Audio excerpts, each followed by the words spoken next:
بسم اللہ الرحمن الرحیم۔ بسم اللہ الرحمن الرحیم۔ عزیز طلبہ کرام، السلام علیکم ورحمۃ اللہ وبرکاتہ۔ ہم آج عالم اسلام کے وسائل و مسائل کا سبق نمبر 136 پڑھیں گے۔ ہمارا آج کا سبق بنیاد پرستی سے متعلق ہوگا۔ آج کے سبق کی جانب جانے سے پہلے پچھلے سبق کا خلاصہ جان لیتے ہیں۔ ہمارا پچھلا سبق عالم اسلام کے استحکام اور اس کے اتحاد کی تجاویز سے متعلق تھا۔ چلتے ہیں آج کے سبق کی جانب، جس کے اندر ہم بنیاد پرستی سے متعلق پڑھیں گے۔ سب سے پہلے جان لیتے ہیں کہ بنیاد پرستی کا مفہوم کیا ہے۔ بنیاد پرستی یا فنڈامنٹلزم کا مفہوم ہے کہ کسی بھی چیز کے نظام، عقیدے، فلسفے یا نظریے کے بنیادی اصولوں کو تسلیم کرنا ہے۔ شرعی طور پر اس کی تعریف یوں کی گئی ہے کہ دین اسلام میں جو شخص اللہ تعالیٰ اور اس کے رسول صلی اللہ علیہ وسلم کے احکامات اور ارشادات کی روشنی میں زندگی بسر کر لے، وہ بنیاد پرست ہے۔ بنیاد پرستی کا لفظ 1910 تا 1915 عیسوی کی درمیانی مدت میں پمفلیٹ اور جرائد میں نمودار ہوا، اور 1920 میں امریکی صحافی جو کہ بیپٹسٹ عیسائی تھا نے پہلی دفعہ فنڈامنٹلزم کی تعریف کی، اور یہ تعریف اس نے کچھ ان الفاظ میں کی کہ یہ وہ افراد ہیں جو عیسائی مذہب کے بنیادی اصولوں کے خلاف جنگ کرنے کے لیے تیار کھڑے ہیں۔ عزیز طلبہ، یہ آپ کے سامنے بنیاد پرستی کا مفہوم بیان کیا گیا ہے۔ اب دہشت گردی کا مفہوم جانتے ہیں کہ دہشت گردی کے کیا معنی ہیں۔ دہشت گردی کے لغوی معنی ڈر، خوف اور خطرہ کے آتے ہیں۔ انگریزی میں اسے ٹیرر کہا جاتا ہے۔ خوف و دہشت اور ڈر و بے چینی کی کیفیت کو پھیلانا دہشت گردی کہلاتا ہے۔ ورلڈ بک انسائکلوپیڈیا کے اندر دہشت گردی کی تعریف کچھ ان الفاظ میں کی گئی ہے کہ terrorism is the use of the threat of violence to create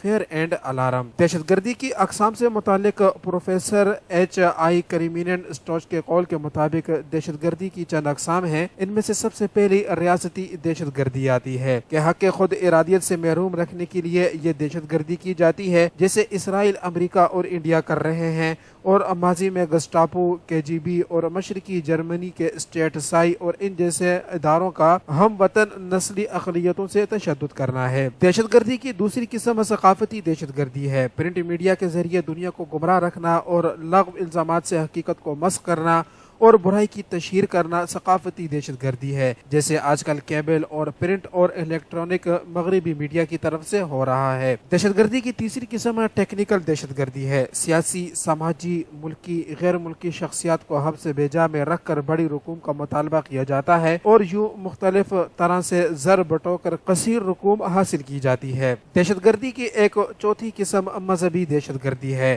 عقیدہ و افعال و فروعات و اساسیات میں اختلافات کی بنا پر فرقہ بازی کو ہوا دی جاتی ہے، جیسے کیتھولک، عیسائی فرقہ اور سنی شیعہ وغیرہ۔ اسی طرح ایک پانچویں قسم سیاسی مقاصد کی دہشت گردی ہے۔ سیاسی مقاصد کے حصول کے لیے بھی دہشت گردی کی جا سکتی ہے، جیسے امریکہ نے افغانستان میں کیا۔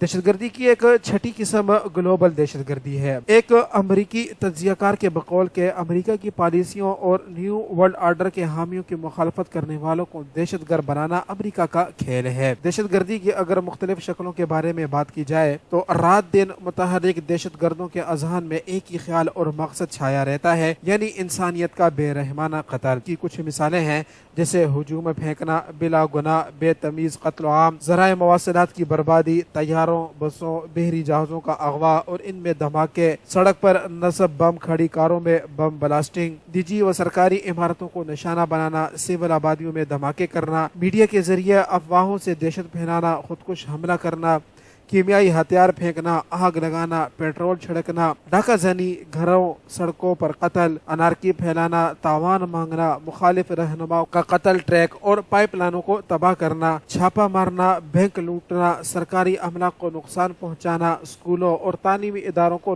نقصان پہنچانا وغیرہ، یہ دہشت گردی کی مختلف قسم کی شکلیں ہیں۔ دہشت گرد فطری طور پر ایک معصوم شخص ہوتا ہے، صرف اس کے ارد گرد کا ماحول اور اس کے حالات اس کی فطرت پر زیادہ اثر انداز ہوتے ہیں۔ کبھی وہ معاشی طور پر مجبور ہوتا ہے تو کبھی سماجی مراتب کی حفظ کا شکار ہو جاتا ہے، اور کبھی حالات کے ظلم و ستم سے اور اپنے ساتھ ہونے والی ناانصافیوں سے اکتا کر وہ اپنی مخالف قوتوں کے خلاف اٹھ کھڑا ہوتا ہے، اور جب ان قوتوں یا مخالفین کے خلاف ہتھیار اٹھاتا ہے تو اسے دہشت گرد کہا جاتا ہے۔ دہشت گردی کے اہم اسباب کے بارے میں اگر بات کی جائے تو ان میں سے سب سے پہلا سبب معاشرتی نظام میں فرق مراتب یعنی امیر و غریب میں انصاف کی کمی ہے۔ نمبر 2 بے روزگاری بیکاری اور مہنگائی، نمبر 3 جہالت اور ان پڑھ افراد کی حالت زار، نمبر 4 صحیح تعلیم کا فقدان، نمبر 5 علماء کا غیر روایتی کردار، نمبر 6 مذہبی منافرت پسندی کا عنصر، نمبر 6 پرجوش اشخاص کی مطابقت، فکری اور مقررین کی شعلہ نوا آوازیں، اسی طرح مخصوص گروہوں کا کردار، آبادی میں اضافہ اور مخصوص وسائل، جمہوریت کی ناکامی اور اہمیت کو فروغ، معاشی ناکہ یا معاشی قتل عام، غیر ملکی تخریب کاروں کی آمد، افلاس کی وجہ سے تخریب کاری میں ملوث ہونا، مذہبی تعصبات و فرقہ سازی، سامرانہ پالیسیاں اور اغیار کی انتی تقریر، آمرانہ و جابرانہ اقدامات اور تحکمانہ انداز حکومت، دین کی غلط تعبیرات اور دینی احکامات کی غلط تعویلات، وسائل پر قبضہ، ظلم و عدوان و اسباب پر حملہ، اپنے ملک میں حیات کا تنگ ہونا، دشمن کا قابض ہونا، اخلاقی اقدار سے روح گردانی، مذہبی فرائض کی ادائیگی پر عدم پابندی اور اسلاف سے دوری، لالچ و ہیوس و حرص کی حکومت، طرز حکومت کا غیر اسلامی ہونا، یہ دہشت گردی کے اہم اسباب ہیں جو آپ کے سامنے بیان کیے گئے۔ ہمارے سبق کا یہ پہلا پوائنٹ مکمل ہوتا ہے۔ چلتے ہیں آج کے سبق کے دوسرے پوائنٹ کے اندر، جس کے اندر ہم دہشت گردی اور مذاہب عالم کے بارے میں پڑھیں گے۔ سب سے پہلے بات کرتے ہیں ہندو مت کی۔ دیوی گائے اور برہمن پر ظلم کرنے والے بخیل اور دیوتاؤں کی خدمت کرنے والے کو اپنی گروہوں والی زبان سے جو اس طرح کے پھل کی طرح تیز ہے ہلاک کر، سر کے بال نوچ، بدن کی کھال اتار، پٹھے کھینچ، بوٹی بوٹی اتار، ہڈیوں کو کچل، سر کا بھیجا نکال لے اور اس کے سب اعضاء اور جوڑوں کو الگ کر دے۔ ہندو مت کے اندر اس طرح کا عقیدہ پایا جاتا ہے۔ بات کریں اگر یہودیت کی تو کہا جاتا ہے کہ جب تم یزدن کو عبور کر کے ملک کنعان میں داخل ہو تو تم اس ملک کے سب باشندوں کو وہاں سے نکال دو، ان کے شبیدار پتھروں اور ان کے ڈھالے ہوئے بتوں کو توڑ ڈالنا اور ان کے سب سے اونچے مقام کو مسمار کر دینا اور تم اس ملک پر قبضہ کر کے اس میں بس جانا۔ تو یہودیت کا یہ نظریہ ہے۔ اگر بات کی جائے عیسائیت کے بارے میں تو عیسائیوں نے یہودیوں کی وحی پر ایمان لا کر اس میں رومیوں کی دنیا پر حکومت کی خواہش اور یونان کے عمیق فلسفے کا اضافہ کیا اور اس آمیزش نے ان کے مذہب کو دنیا کا سب سے دہشتناک اور ظالم ترین مذہب بنا دیا۔ بات کی جائے اگر اسلام کی تو قرآن مجید کے اندر شر پھیلانے کی ممانعت آئی ہے۔ آئیے دہشت گردی کا رد قرآن مجید میں دیکھتے ہیں۔ اللہ تعالیٰ فرماتے ہیں کہ وَلَا تَعْتَدُوا إِنَّ اللَّهَ لَا يُحِبُّ الْمُعْتَدِينَ، کہ حد سے نہ بڑھو کیونکہ اللہ تعالیٰ حد سے بڑھنے والوں کو پسند نہیں فرماتے۔ ایک اور جگہ فرمایا ہے وَسَلَامٌ عَلَىٰ عِبَادِهِ الَّذِينَ اصْطَفَىٰ، اور اس کے چنے ہوئے بندوں پر سلامتی ہو۔ پھر فرمایا ہے وَلَا تَعْثَوْا فِي الْأَرْضِ مُفْسِدِينَ، اور زمین پر فساد مچاتے نہ پھرو۔ ایک اور جگہ فرمایا ہے کہ وَاللَّهُ لَا يُحِبُّ الْمُفْسِدِينَ، اللہ تعالیٰ فسادیوں سے محبت نہیں کرتے۔ ایک اور جگہ قرآن مجید کی آیت ہے وَاللَّهُ لَا يُحِبُّ كُلُّ كَفَّارٍ أَثِيمٍ، اور اللہ تعالیٰ کسی ناشکر بدعمل انسان کو پسند نہیں فرماتا۔ اسی طرح ہے واللہ لا يحب الفساد، اور اللہ پاک فساد کو پسند نہیں فرماتے۔ دہشت گردی کا احادیث کے اندر اگر جائزہ لیا جائے تو بے شمار احادیث مبارکہ کے اندر دہشت گردی کا ذکر آیا ہے۔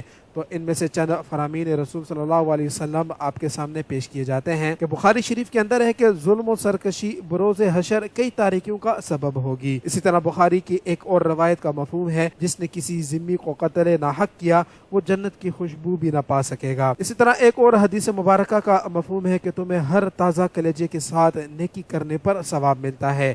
یاد رہے کہ تازہ کلیجے سے مراد ذی روح ہے۔ اسی طرح ایک اور حدیث مبارکہ کے اندر آیا ہے ظلم سے بھائی کا ہاتھ روک کر اس کی مدد کرو۔ ایک اور حدیث کے اندر کچھ اس طرح فرمایا گیا ہے کہ تم میں سے بدترین وہ شخص ہے جس سے کسی خیر کی امید نہ رکھی جائے اور اس کے شر سے لوگ غیر محفوظ ہوں۔ ابن ماجہ کے اندر فرمایا گیا ہے کہ اسلام میں سختی اور تکلیف پہنچانے کی اجازت نہیں ہے۔ کنز الایمان کی ایک روایت کے اندر یوں بیان کیا گیا ہے کہ فتنہ سو رہا ہے اور اس کے جگانے والوں پر اللہ کی لعنت ہے۔ ایک اور حدیث مبارکہ کے اندر ہے کہ زمین والوں پر رحم کرو، اللہ تعالیٰ تم پر رحم کرے گا۔ دہشت گردی اور جہاد کے بارے میں اگر بات کی جائے تو دہشت گردی اور جہاد میں فرق ہے کہ اعلاء کلمت اللہ کے بلندی کے لیے قتال جہاد ہے اور اس کے علاوہ ہر قسم کی جنگ، لڑائی، سفاکیت و بربریت، محاربہ دہشت گردی ہے۔ دہشت گردی کے خاتمے کے لیے چند تجاویز پیش کی جاتی ہیں۔ بقول پروفیسر روجر فیکس کہتے ہیں کہ حکومتی اور غیر سرکاری اداروں کو چاہیے کہ وہ دہشت گردوں کو کچلنے کے بجائے ان کے ذرائع کا قلع کامہ کریں جو دہشت گردوں کو پروان چڑھاتے ہیں، ان محرکات کو تلاش کریں جو معاشرتی نشیب و فراز کے جھمیلوں میں انسان کو پھنسا کر اسے اسے انتہا پسندی کی حدود تک لے آتے ہیں۔ اس کام کو کرنے سے قبل ہمیں آزادی کی جنگ لڑنے اور چھیننے والوں، حقوق کے لیے ترسنے والوں اور سلب کرنے والوں، معیشت کے ماروں اور معاشی پالیسیوں سے سرفراز ہونے والوں، مظلوموں اور ظالموں کو درمیان حد فاصل ضروری ہے۔ چند عوامل کے نفاذ سے دہشت گردی کا خاتمہ ممکن ہو سکتا ہے۔ ان میں سے سب سے پہلی چیز اسلامی جمہوریت کا صحیح نفاذ کیا جائے اور ہر ایک کو اس کا حق دیا جائے۔ مذہبی علماء تفرقہ بازی ختم کر کے واعتصموا بحبل اللہ پر عمل کریں۔ معاشرے کو اسلحہ کی لعنت سے پاک کیا جائے، حق خود ارادیت کی تحریک کو آزادی دی جائے اور اس طرح ان کے حقوق ادا کیے جائیں۔ OIC کو فعال بنا کر اسلامی بلاک کو متحد کیا جائے اور ورلڈ اسلامی بینک قائم کر کے خوشحالی لائی جائے۔ ذرائع ابلاغ و الیکٹرانک میڈیا کے ذریعے روک تھام کی جائے تاکہ معاشرے کو آگاہی مل سکے۔ اسی طرح ترقی یافتہ ممالک غریب ممالک کے مسائل کے حل میں مدد دیں تاکہ ان کے افراد غربت کی وجہ سے یہ جرم نہ کر سکیں۔